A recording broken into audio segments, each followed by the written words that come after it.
أهلا بيكم متابعين قناة حكاية ميرو في حكاية جديدة وحلقة جديدة. الحلقة دي جايين نتكلم عن الفنانة هالة صدقي.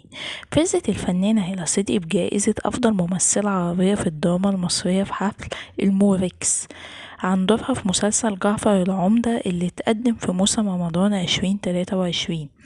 وقالت الفنانة هالة صدقي على هامش تكريمها في حفل الموريكس إنها سعيدة بتكريمها في حفل الموريكس في لبنان، مشيرة إنها بتهدي تكريمها لأولادها ولوالدتها، معلقة: تكريمي في الموريكس دور مش ليا لوحدي، لأ لمصر كمان، وأهدي تكريمي لوالدتي اللي كنت أتمنى تشوفني النهاردة ولولادي اللي بيدفعوا تمن مهنتنا وساعات العمل الطويلة. وكمان تحدثت هالة صدقي عن تكريمها اليوم في حفل الموريكس دور 2023 وحصولها على جائزة أحسن ممثلة عربية عن دورها في مسلسل جعفر